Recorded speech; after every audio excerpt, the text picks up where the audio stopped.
Fala, Eduardo, boa noite, meu irmão. Davi, Neto, Betinhos, tranquilo, meu irmão? Boa noite, Liana. Fala, Tiagão. Boa noite, Tatiane. Jéssica, boa noite. Sheila, boa noite, seja bem-vinda.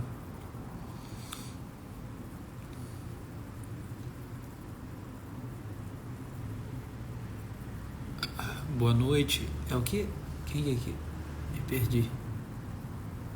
A Maria tá aqui também. Ranielma Nunes. Fala, Luiz. Também te amo, meu irmão. Tamo junto. Fala, Renan. Franciele, boa noite. Grande Beto. Boa noite, meu irmão. A presença é a graça. Arthur, boa noite, meu irmão. Ângela. Três Corações. Daqui a um tempo eu conto de novo. Eu já contei. Quando me dão boa noite de Três Corações, eu conto uma história minha lá em Três Corações, né? Fala, Fabrício. Boa noite, meu irmão. A resenha foi boa ontem, foi boa. Foi lá na casa do Beto, que falou aí em cima, pô. Felipe. Boa noite. Fala, 06. Abraço pro Tenente Crespo. Um abraço, meu irmão. Breve a gente se esbarra por aí. Lua Casimiro, boa noite. Doutora Cíntia, boa noite. Boa noite, Lucélia. Guilherme, boa noite, meu irmão. Boa noite, Veridiana. Beatriz, boa noite. Fala, Gabriel. Adrielen de Rio Preto. Boa noite, meu irmão. Boa noite, comando. Brasília. Grande Baraúna, boa noite. Boa noite, Eduardo. Boa noite, Ágata. Tami Lacerda, boa noite. Grande do Culto, boa noite, meu irmão. Flávia. Adriana, primeira vez que consigo entrar. Boa noite, seja bem-vindo, Adriana, que bom. O livro já chega em Portugal?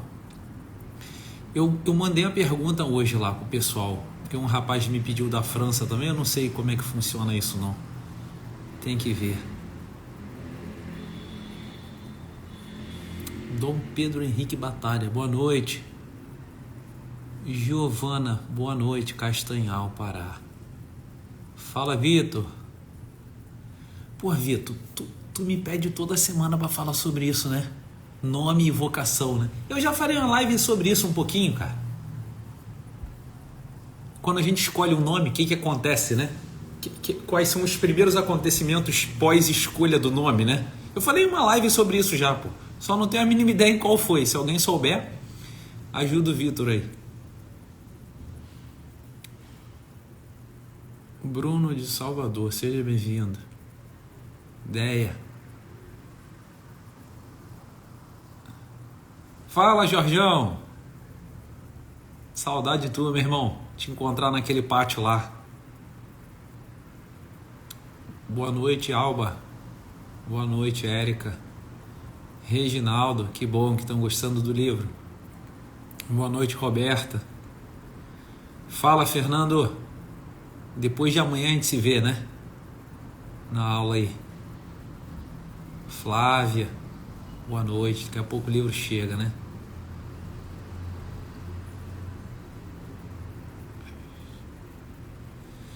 Curitiba.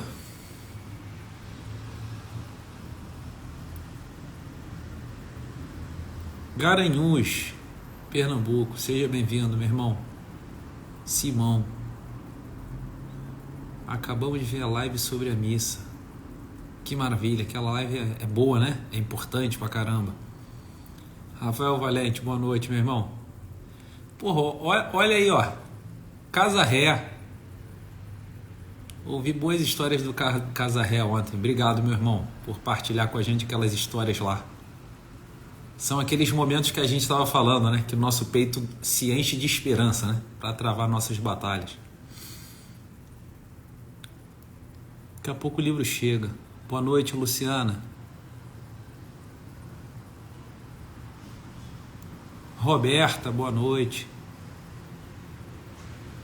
Renata, boa noite. Mariana. Boa noite, Tami. Hermes, de plantão e ligado na live. Vamos marcar um café em outubro? Emanuel. Vou marcar Cortiz e o Férias. O Férias vai para tua terra, cara. O Férias vai morar em Salvador ano que vem.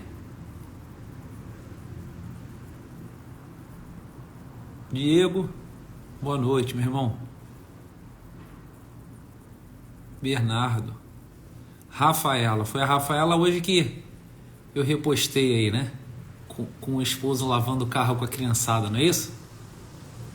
Rosana, boa noite. São Luís do Maranhão. Lineker. Alegrete, Rio Grande do Sul. Seja bem-vindo, meu irmão. Diogo. Arthur. Isabela. Marcelo, boa noite. Jaque, boa noite. Daniela. Jocilene, boa noite. Viana do Guarujá, boa noite. Eu não falei aqui, ó. Rorenópolis de Roraima. A Josi.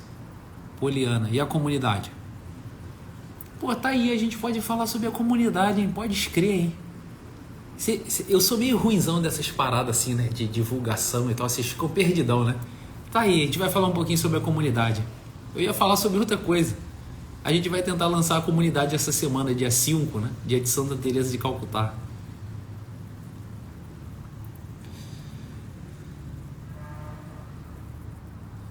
Fala, Nogueira.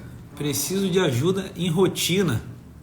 Você e todos nós, né, cara? A gente vai travar essa batalha até o final da nossa vida, né? A gente só não pode desistir de lutar, né? Afinal de contas, é um dos domínios que a gente tem que conseguir ter na vida, é sobre a rotina. Eliane. Diego de Mato Grosso do Sul. Wellington. Reginaldo. Fernanda.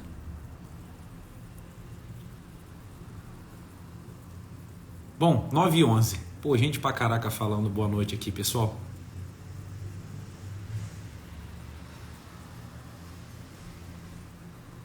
Vou dar uma passada rápida aqui, ó. Boa noite para todos vocês.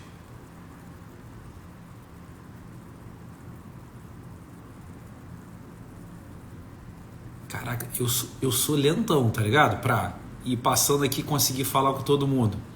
Pô, mas vocês também falam pra caraca, meu irmão. A quantidade de mensagem que tem aqui, bicho.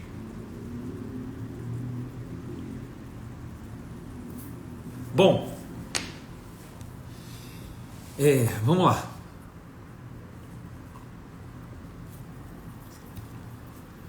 Vocês sabem que essa coisa da temperança, né? Que eu falo aí, isso é uma das virtudes cardeais, né? Ou seja, eu expliquei para vocês, quem está tentando se temperar aqui, se orientar na vida, compreendeu como é que acontece o fenômeno da fé, da esperança e do amor o tempo todo na nossa personalidade, na nossa vida, né? E por que eles são chamados de virtudes teologais, né? Ontologais. E aí sobre eles acontecem as virtudes cardeais. Então, a virtude da temperança é esse modo de operação do personagem no palco, né? Então você vê, tô aqui tomando um pouquinho de Coca-Cola Zero e tô me transformando nas características da Coca-Cola Zero, não é isso? Inclusive, é até por isso que ela é zero. Se ela fosse uma Coca-Cola normal, eu ia assumir as características do açúcar da Coca-Cola normal, né? Então, como eu não quero assumir aquelas características, eu não tomo Coca-Cola normal, vocês entendem? Isso é tipo matemática, né? A ciência da temperança. Eu acho uma pena, assim, já conversei isso com vocês, né? Eu fico vendo as pessoas que tentam se orientar pelo temperamento, né? E às vejo que elas se perdem no mundo da simbólica. Porque só dá para se sustentar no mundo do temperamento fazendo simbólica. Eu sei que eu estou falando simbólica aqui, muita gente não sabe do que se trata, mas é importante eu ir falando, para vocês irem também aprendendo as coisas, né? Não adianta também, às vezes, ficar aqui falando como se estivesse falando só para criança de 5 anos. Primeiro porque senão o pessoal que leva mais a sério, né, que precisa das coisas mais elevadas, desanima. E segundo que o pessoal de baixo acaba que não se esforça para procurar entender o que não entende, né? Então é uma pena realmente que as pessoas tentem se orientar pela ciência dos temperamentos, né? E não pela temperança. Você vê, eu quando era pequenininho, uma dessas pessoas, se eu me orientasse por temperamento, eu tava ferrado da minha vida, pô. Eu quando era pequenininho, eu ficava sozinho, gostava de ficar sozinho, trancado na minha, fazendo as minhas coisas, né? Eu gostava de soltar pipa sozinho, de brincar de futebol sozinho, entendeu? Era uma pessoa introspectiva pra caramba e tal. Então, os temperamentos, se eu fosse me orientar pelos temperamentos, eu tava ferrado, porque eu ia começar a sustentar vários erros e várias tendências minhas sem querer melhorar, que é o que o pessoal faz hoje, né? Então é muito mais fácil se orientar pela temperança, né? A temperança é muito simples, pô. Eu vou ficar muito tempo perto disso aqui, me temperando disso aqui, eu vou assumir essas características, né? Parece muito mais com a nossa vida. Então, se vocês começarem a fazer isso aí, vocês vão entender muito mais para onde está indo a vida de vocês, ao invés de ficar justificando bobeira com temperamento, sabe? Inclusive é por isso que quando a gente começou a entender muito mais da temperança, há mais de 1000 anos, né? Há mais de 1500 anos a gente abandonou os temperamentos, quando a gente percebeu que existia uma ciência muito maior que o englobava e que o temperamento era o início de uma ciência limitada, sabe? Então, beleza. Mas por que eu lembrei disso e falei um pouco disso aí? Porque eu abri aqui o Instagram. Eu não acompanho assim as pessoas no Instagram, né? Mas eu costumo gastar um tempo assim, quando eu abro, eu tento pensar um pouco ali sobre o que eu tô vendo, né? Aí eu abri agora o Instagram, a primeira coisa que apareceu para mim foram umas pessoas assim, curtindo a vida, né? Tipo assim, viajando, tá ligado? Visitando um museu, esquiando, indo pra Disney, essas paradas assim, sabe? Bom, longe de mim chegar aqui pra vocês e falar que qualquer coisa dessas aí tá errada, né? Deus me livre falar dessas coisas, né? Eu só queria falar uma outra coisa pra vocês. Eu não sei se vocês já fizeram essas viagens assim, sabe? Que a gente tem memórias maravilhosas sobre viagens assim, né? Mas vocês já perceberam que viajar dá trabalho pra caraca? E a gente enfrenta várias dificuldades para fazer certas coisas em viagem. Por exemplo, eu em 2009 fiz a viagem de ouro, né? Quando me formei na escola naval. Então fiquei aí meio ano viajando pelo mundo, em mais de 20 países, né? Então hoje, quando eu lembro de certas coisas, tipo eu lembrei ainda agora, quando eu vi a viagem de uma pessoa, eu lembrei do seguinte, eu falei, cara, eu fiquei 2 horas na fila para tirar foto com o Mickey no Magic Kingdom, na Disney, né? Tanto é que eu fiquei tanto tempo que eu falei assim, cara, eu não vou chegar aqui só e tirar uma foto por light, goiaba com o Mickey, né? Botei o Mickey em sentido lá, ele prestou continência comigo e tal. Por 2 horas de fila, né? O Mickey tinha que fazer o que eu queria, né? Pra tirar foto, pô.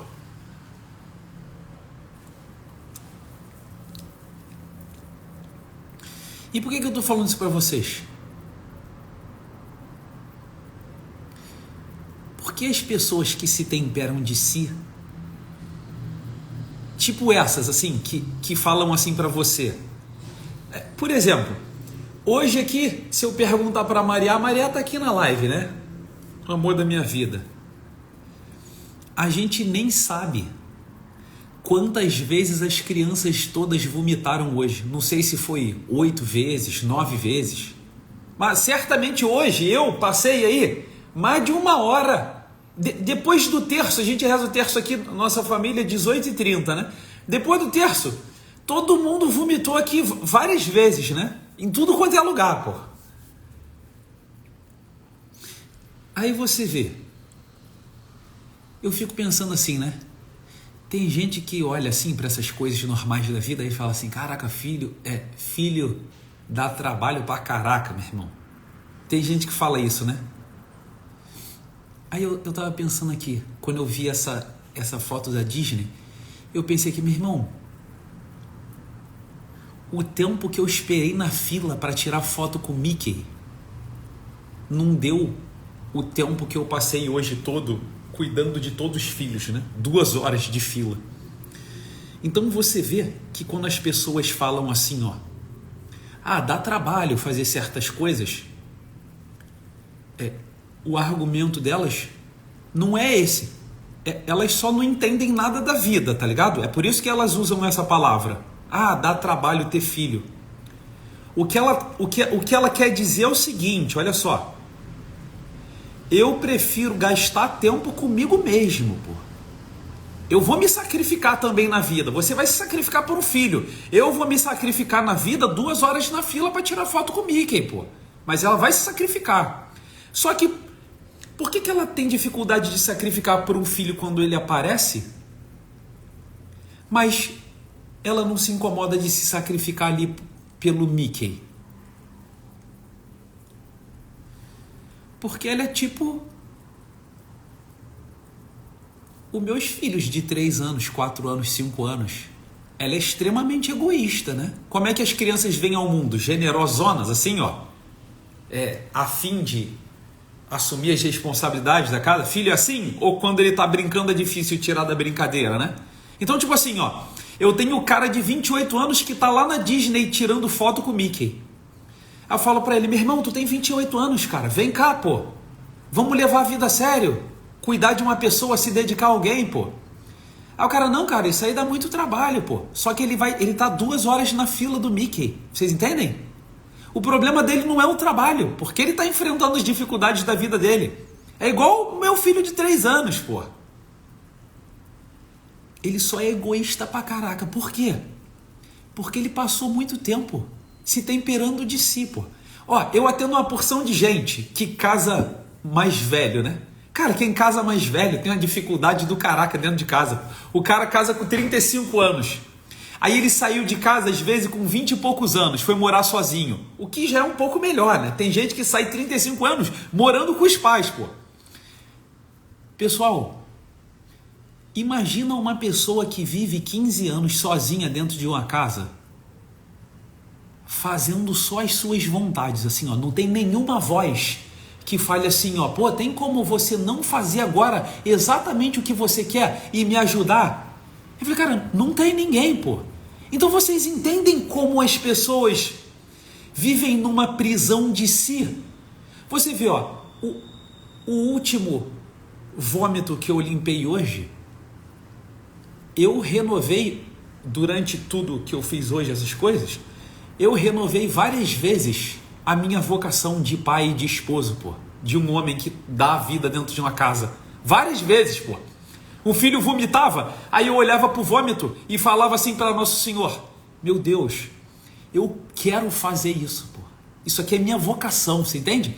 Ó, isso aqui é mais importante para mim e eu posso ajudar mais gente a entrar no céu fazendo isso do que eu no Instagram fazendo live para 500 cabeças. Porque isso aqui, ó, isso aqui é uma vocação colateral para mim. Eu venho aqui falar de um grande amor que tem no meu coração. O grande amor que tem no meu coração que eu venho falar para vocês é limpar vômito dos meus filhos, porra. Essa é uma grande vocação, porque eu fiz uma promessa para minha esposa. Vocês estão entendendo isso que eu estou falando para vocês?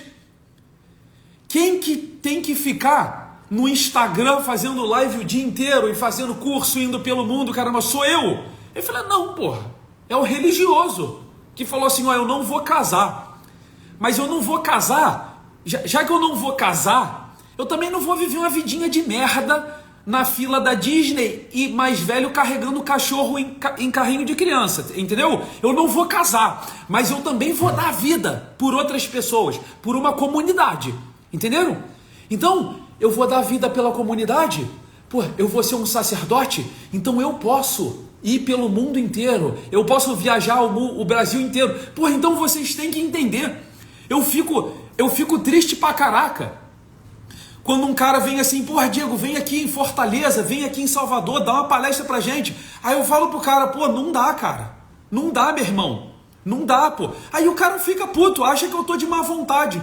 Meu irmão, tu sabe por que não dá pra eu ficar viajando o Brasil dando palestra? Sabe por que não dá? Porque fim de semana eu tenho umas paradas muito sinistras pra fazer pra salvar o mundo, tá ligado? Tipo eu fiz esse fim de semana.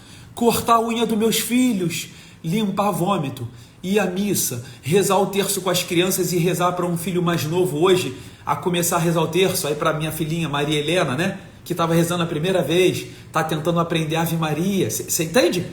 Pô, essa vocação, para mim, que casei, é muito mais alta, pô, do que eu me enganar indo no Acre da palestra.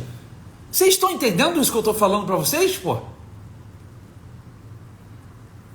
Porque, sabe por quê? Porra, essa semana, a maior parte da terapia que eu fiz com as pessoas essa semana foi assim, ó. Ô mãe, ô dona de casa, será que você pode parar de fazer essa pós-graduação aí que você está fazendo? Esses outros cursos que você está fazendo e tal? Ou então se dedicar só 30 minutos por dia, quando tu acabar todas as funções da tua vida. Ele falou, vocês, qual é a dificuldade de perceber o seguinte, ó, vamos lá, raciocínio extremamente simples, hein? Tô sentado aqui na minha sala, abri um livro, abri um computador, tô aqui, pai, casado, 6 filhos, aí eu vou, durante o meu dia, vou ficar aqui, fazendo cursos e pós-graduações. Se eu fiz um roteiro para mim, na minha cabeça, baseado nos meus juízos, aí eu boto o meu personagem no palco, aí o meu filho não me deixa fazer aquela aula. Por quê? Porra, porque apesar de eu me esquecer com um livrinho, computador aberto, apesar de eu me esquecer da minha vocação, quando ele chama pai, a palavra pai, ela me lembra dessa vocação, né? Tanto é que quando a voz dele fala pai dentro de casa, eu sei que ninguém mais no mundo atende a esse chamado, a esse vocativo. Vocês entendem? Quando um filho chama pai, ou quando uma filha chama mãe, essa é a vocação mais individual que um homem faz na face da terra dele. Um homem que é pai, né? Ou uma mulher que chama meu amor, e você sabe que na casa só tem você como amor dela, né? Ou um pároco, que o paroquiano chega para ele e fala, padre, porra, aí ele não tá lá na paróquia dele para confessar, você entende? Porque ele é pároco, mas ele também faz shows em outras paróquias, que é a mesma coisa que eu tô falando para vocês, entenderam? Aí você tá lá, fazendo as suas coisinhas, sabe? Mas o meu tempinho, coitadinho de mim, o meu tempinho, né? Aí o teu filho te chama para uma vocação que só você pode cumprir no mundo. Aí, o seu coraçãozinho, assim, metade burrinho, metade egoísta, ele fica com raivinha, já percebeu, do filho? Aí dá aquela resposta truncada para ele. E porra, vocês acham que isso não acontece comigo? Vocês acham que eu estou falando isso para vocês e li num livro? Eu nunca li isso em livro nenhum. Na verdade, só tem escrito que a força irascível do crítico vem para fazer justiça entre o roteirista e o personagem no meu, né? Na verdade, eu olhei isso acontecendo no mundo, no meu peito, e escrevi num livro. Porque é assim, porra. Se eu arrumei um roteiro onde meu filho não tá, o roteiro é meu, mas o meu filho tá presente, minha vocação é de pai. Porra, eu arrumei um roteiro que ele não tá. Aí no meu roteiro, eu tô tentando cumprir o roteiro e ele não deixa. Porra, sendo que a força irascível, ela só serve para isso no mundo, para fazer justiça, para fazer com que o roteirista se encontre com um personagem no palco. Aí o seu filho não deixa você se encontrar com o seu roteiro, porque você fez um roteiro egoísta, porra. Aí você fica com raiva e desconta no teu filho. Eu falo, cara, porra, mas isso é simples pra caraca, porra. Vocês não conseguem pegar um pedaço de papel e escrever assim no papel, ó. Hoje eu vou ver as vezes que eu senti raiva. Isso é uma das primeiras coisas que eu vou falar com vocês lá na nossa comunidade, né? Eu falo, a Maria e eu, a gente conversa muito sobre isso, né? O que é um pouco urgente, assim, sabe? Onde as pessoas estão mas muito perdidas, né? Muito perdidas. Sobretudo com excesso de conteúdo, você vê, né? A gente estava vendo aqui, cara, pô, vamos ver aqui como é que o pessoal costuma fazer aí na internet. Aí a galera vai lançar a comunidade,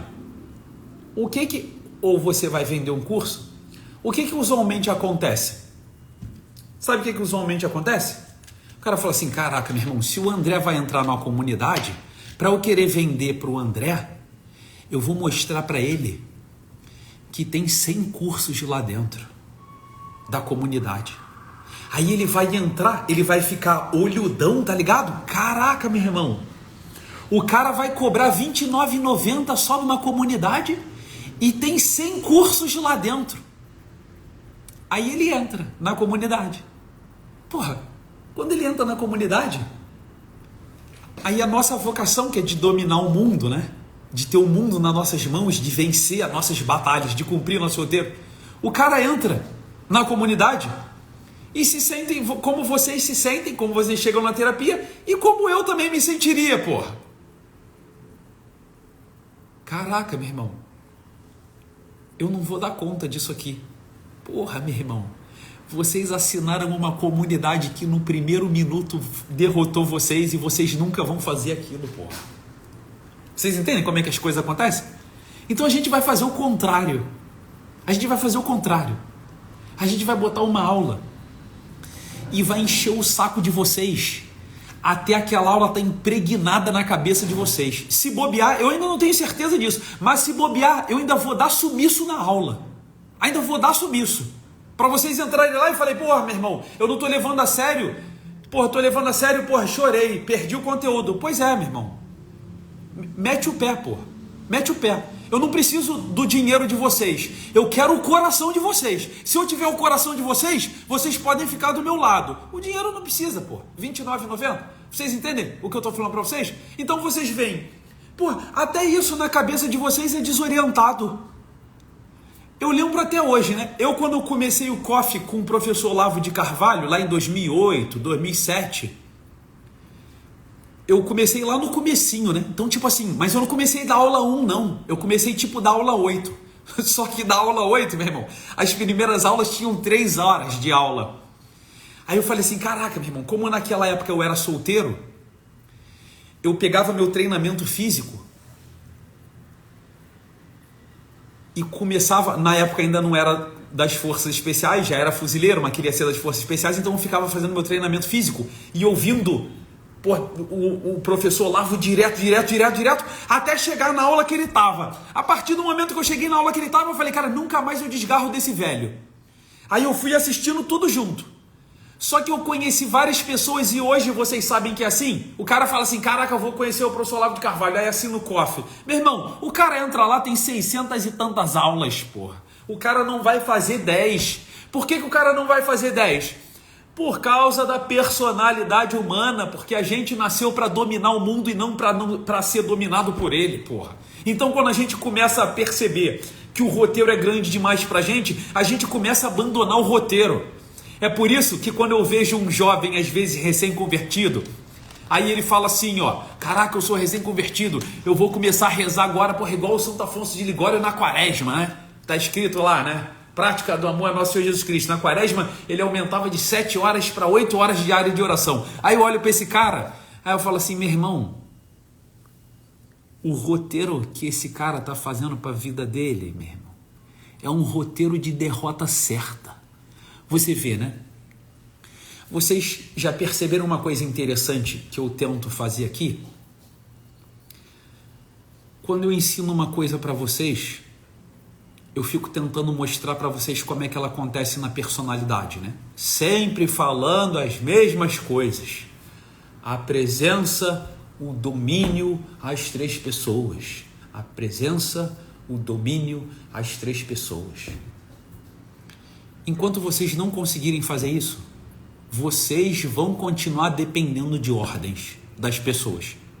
Então, se vocês não souberem pensar sobre a presença, o domínio e as três pessoas, vão falar assim para vocês na internet: bota teu filho de castigo sozinho, enche ele de porrada. Aí o outro cara vai falar: não pode bater nunca no teu filho, não sei o que lá. Porra, quem tiver maior quantidade de seguidores, quem tiver o carro mais sinistro, vai ser a verdade que vocês vão ouvir. Eu já não expliquei para vocês como é que funciona o princípio de liderança, que é um princípio de domínio no mundo sobre os amores que nós temos e desejamos? Eu não expliquei isso para vocês? Uma parada fácil de entender, né? Fácil. Então, se vocês não aprenderem a fazer isso, então qual que é uma das grandes coisas que a gente pretende na comunidade? É fazer assim, ó, vamos lá. Vocês veem um monte de coisa na internet legal, sei lá, sobre criação de filho, sobre como fazer catecismo com o filho, sobre como rezar o terço com o filho, sobre como botar o filho para estudar, sobre como fazer com o filho na missa. Eu vou falar para vocês, pô, como faz cada coisa. A Maria, dentro das coisas que ela faz, que é o domínio dela, que é a vocação dela, ela vai falar cada coisa para vocês. Qual é a diferença? A gente vai botar a bola aí no meio, os três bonequinhos, e vai falar da presença, do domínio e das três pessoas. Aí eu vou mostrar para vocês o que acontece num dia se você quer ensinar as coisas para o seu filho com um modo lúdico de fazer as coisas, com um modo de brincadeira fazendo as coisas para ensinar os filhos. O que é muito diferente, eu diria que é quase que diametralmente oposto, de fazer as coisas com o filho que tem que fazer, sem estímulo sensitivo para gerar prazer nas coisas, mas utilizando o sorriso humano e um ambiente de alegria. O que não é lúdico. Isso não é lúdico. Isso é a dureza da vida real permeada de sorriso. Vocês percebem qual é a diferença disso? Por que eu estou falando isso para vocês? Porque as pessoas me mandam umas paradas, até eu vejo às vezes com muita alegria e boa intenção assim. E eu gosto de receber, tá? Eu gosto de receber as coisas de vocês. Vocês devem perceber que às vezes eu vejo, às vezes eu não vejo. Às vezes eu vejo quando eu abro ali o direct e pô, eu consigo ver alguns. Às vezes eu não vejo porque se você mandou e mandaram 100 em cima, provavelmente, entende? Você falou comigo no momento errado. Tanto é que às vezes tem gente que fala assim: caraca, meu irmão, tu respondeu a parada que eu perguntei há 2 meses. Aí eu falei: eu nem percebia que tu mandou outra. Aí eu fui responder uma que estava logo no começo e tinha outra de 2 meses. Acontece isso, tá? Então olha só, tu mandou lá o direct: Diego, olha que legal aqui, cara, esse negócio que eu tô vendo aqui de aprender a fazer isso aqui com as crianças, utilizando música e não sei o que lá e tal. Aí eu olho aquilo ali, cara. Vou dar um exemplo. Catequese para as crianças. Pô, no outro dia alguém me mandou uma catequese com uma pessoa tocando violão, né? Tocando violão. Aí botou vídeo na televisão e tal. Aí eu pensei assim, cara, precisa disso tudo mesmo? Para ensinar algumas coisas para as crianças? Precisa? E o método de ensino de Maria Montessori? Na comunidade. É o assunto que a gente está falando, né? Na comunidade, uma dos módulos, séries, blocos, sei lá como é que vai ser o nome disso, eu vou passar com vocês a história da educação. Vocês vão ver o que aconteceu com a Montessori.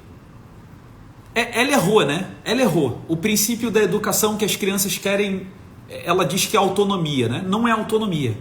Não é autonomia. As crianças querem o domínio. Qual que é a diferença? A diferença é que pelo domínio, muitas das vezes eu abro mão da autonomia. Por exemplo, se teu filho está com medo, mas a vocação dele é dominar o mundo, e ele quer dominar o mundo, e ele te pede colo, por que ele te pede colo? Porque ele sabe que no teu colo ele pode dominar o mundo, não é assim? Se aparecer um bicho, um rato no chão, ele quer dominar o mundo. Só que ele não quer ter autonomia, porra. Pelo contrário, ele vai abrir mão da autonomia dele por medo e vai se entregar ao pai, porque ele sabe que o pai é forte, generoso, e vai cumprir a missão, e ele vai dominar o mundo no colo do pai. Você vê, ó, o princípio de funcionamento educacional da Maria Montessori é base para o pensamento feminista atual de autonomia. Isso é uma merda. Uma merdinha. Parece bonitinho, não parece? Não, eu quero ter autonomia. Falou, autonomia é uma ova.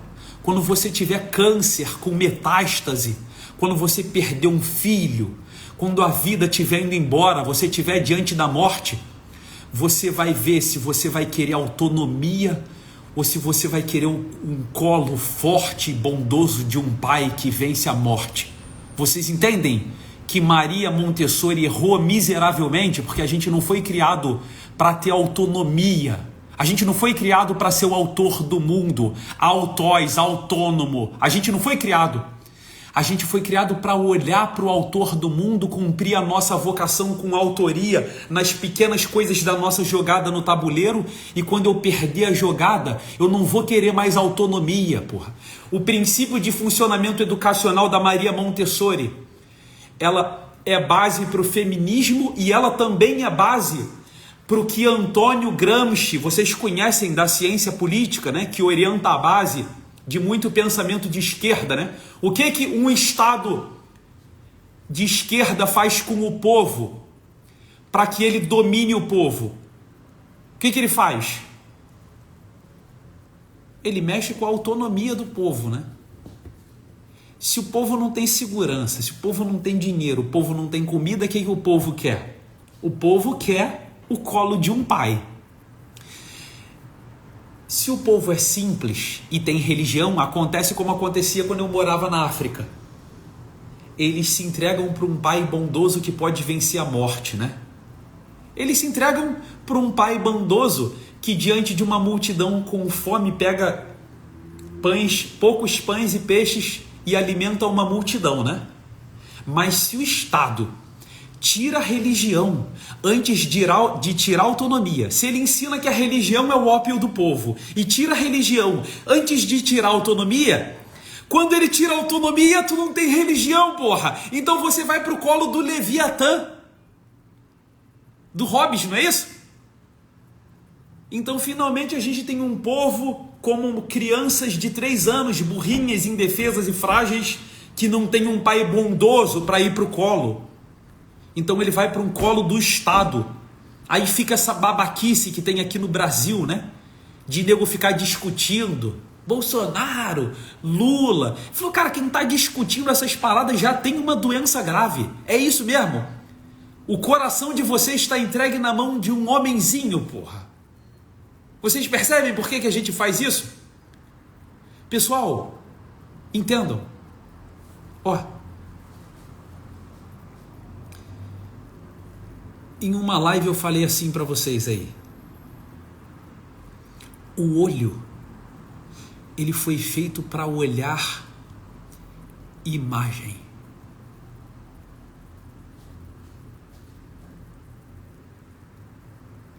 Olho não ouve som, não sente cheiro.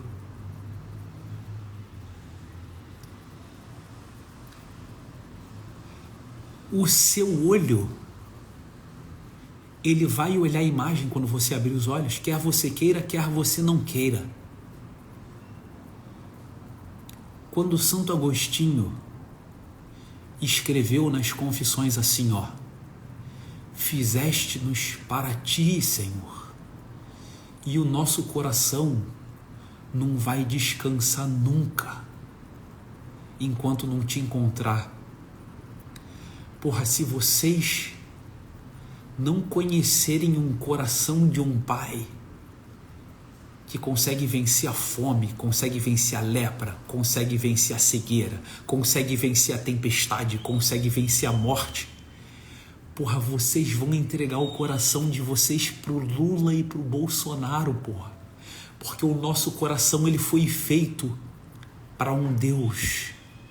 Ou ele vai ser o Deus verdadeiro, ou ele vai ser um ídolozinho medíocre, como vocês fazem com eles, como vocês tentam fazer comigo. Vocês entendem que nós somos assim? Ou a gente entrega o nosso coração para um Deus verdadeiro, forte e brilhante e eterno e bondoso, ou a gente vai virar mendigo de gente que carregue a gente no colo, sendo que essa pessoa que carrega a gente no colo se dobra na primeira dor de barriga, porra.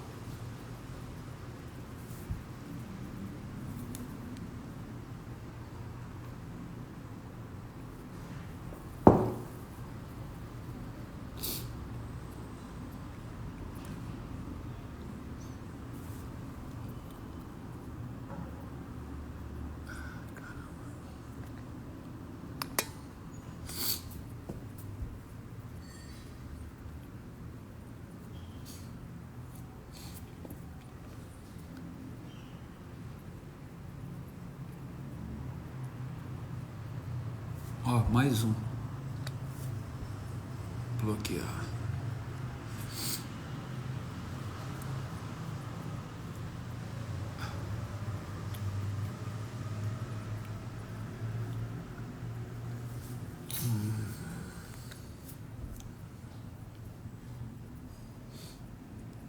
Não, eu bloqueei o pessoal aqui. Se fugir do meu controle, depois eu tiro o comentário. A galera da zoação aí eu bloqueei.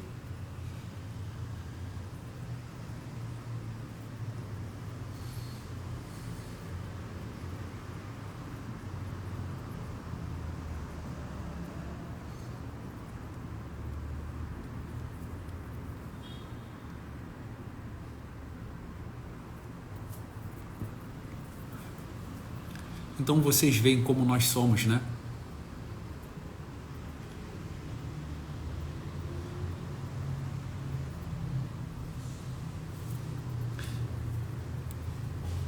A gente se perde muito fácil, né? A gente bota a nossa esperança mesmo em coisa muito errada, né? Quando eu estava falando para vocês do início da live, das pessoas falando, né? Dá muito trabalho, ter filho. Tudo dá trabalho na vida, pessoal. Tudo dá trabalho. Comer sorvete pra caraca dá trabalho, tá ligado? Depois te deixa mó tempão aí cheio de dor. Te deixa gordão. Vocês já viram como a pessoa que fica gordona, ela tem trabalho pra andar, tem dificuldade, né? Tô falando aqui o óbvio, né? O óbvio. Então vocês veem, né? Essas coisas são nossa vocação. Estou falando isso para vocês. Vocês acham que não é nossa vocação impedir que nossos filhos fiquem acima do peso?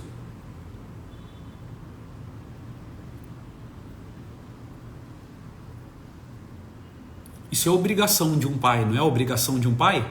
Se ele olhar para um filho e falar assim, pô, meu filho está ficando acima do peso.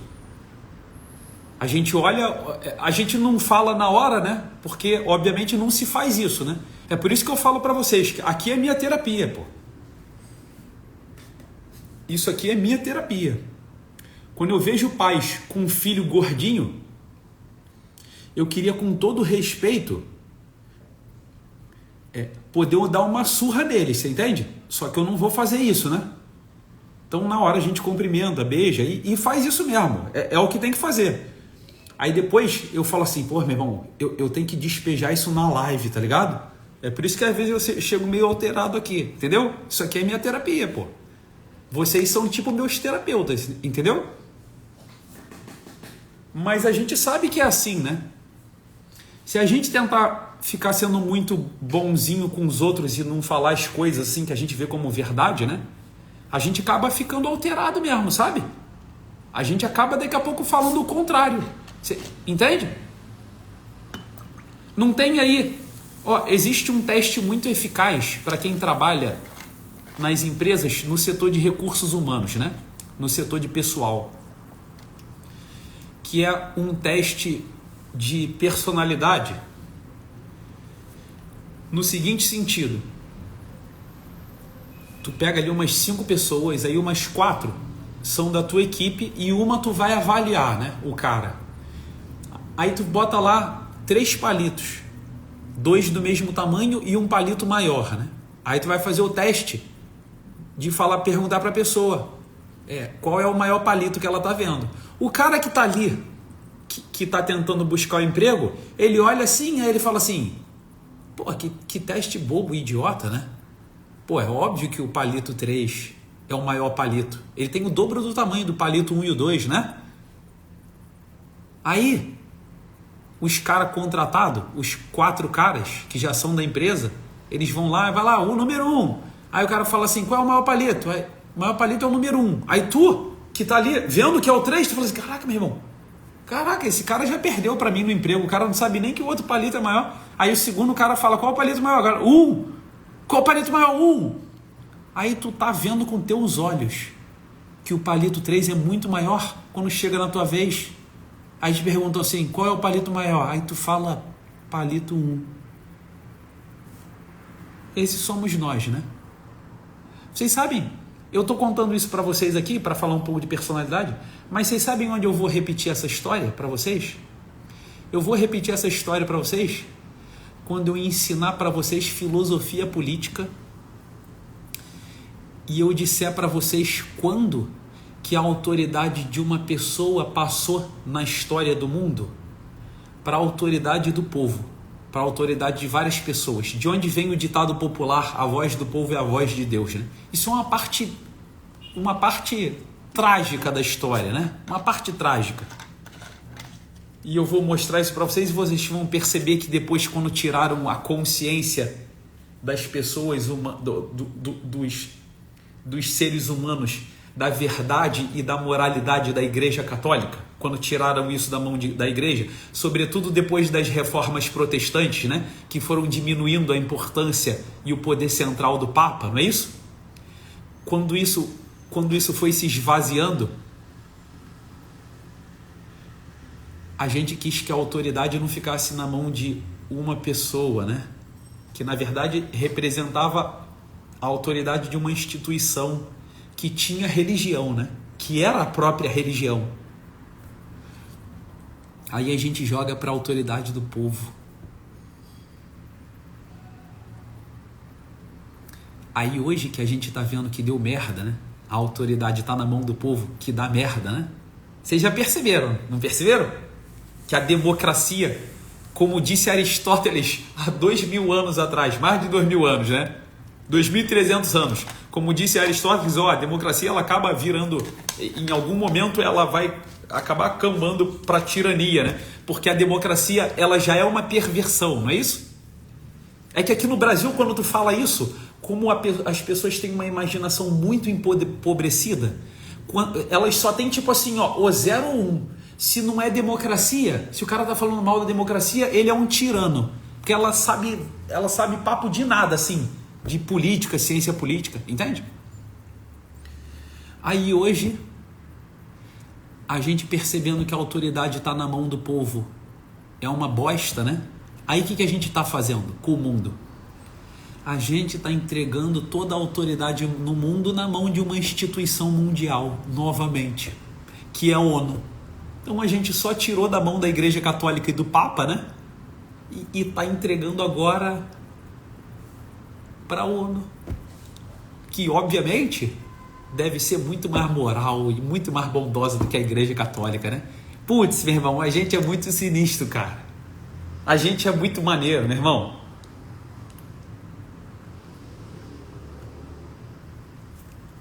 Mas enfim, isso tudo a gente vai fazer na comunidade. Vai ser presença, domínio e as 3 pessoas em todas as ciências que vocês botarem o dedo. Teologia, filosofia, educação, política, sociologia, relações internacionais. Então, quando eu e Maria estivermos aqui e a gente falar para vocês de rezar o terço, de segurar no braço de um filho, de olhar nos olhos dele, de pegá-lo no colo para fazer uma coisa, a gente vai falar e vai mostrar para vocês como é que funciona. Roteirista, personagem e crítico na vocação humana de dominar o mundo. E vocês já sabem, quem participou de uma live ou outra aqui, que a nossa vocação é dominar o mundo e, estranhamente, a gente vai falhar.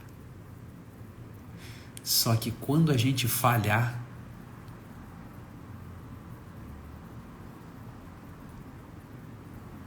a gente tem a oportunidade de pedir colo, porra. Igual minha filha de 1 ano e meio, a Maria Tereza. O meu pai está fazendo uma coisa em cima da pia, mas eu não tenho a mínima ideia do que é. Eu só ouço barulho e cheiro. Eu não estou entendendo nada. Eu não estou entendendo nada da vida na internet. Igual minha filhinha de 1 ano. O papai Diego está fazendo alguma coisa em cima da pia. Eu sinto um cheiro, eu ouço um barulho, mas eu não estou entendendo nada. Quando vocês se sentirem assim, olha para o alto, levanta a mão e fala: papai, colo. Porque se o papai pegar vocês no colo, vocês vão ver o mundo do alto, porra. Mesmo que os pés de vocês estejam muito longe do chão. E como é bom ver o mundo do alto. Ainda que o papai não possa passar o dia inteiro comigo no colo, porra, quando ele me levanta no colo e eu vejo o mundo do alto, eu posso sair lá da cozinha, vocês entendem? Eu posso ir para a sala, eu posso chamar todos os irmãos e eu posso falar assim: papai me levantou no colo e eu vi o papai fazendo café, porra. Eu vi o papai fazendo café.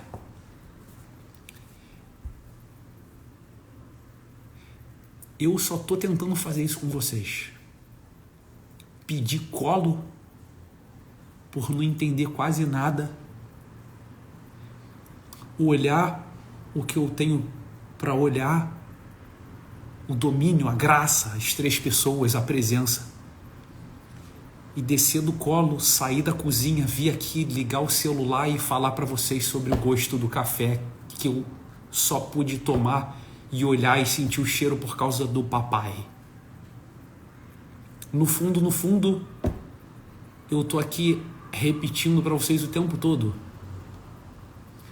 um dogma da Igreja Católica, da Santíssima Trindade, que eu sabia desde os meus 15 anos que era a ciência, que era o fundamento de todas as ciências, porque nós somos feitos à imagem e à semelhança de Deus. Eu sabia que estava lá. Eu só não conseguia ver. Precisava pedir colo. Tá? Essa é a nossa vocação. Obrigado pela companhia. Até breve, se Deus quiser. Tomara que dê certo, né? A nossa comunidade. A Maria e eu estamos fazendo todo o esforço para que a gente consiga essa semana. Tá bom? Um forte abraço. Rezem por nós também. E estejam conosco. Vamos que vamos. Tamo junto.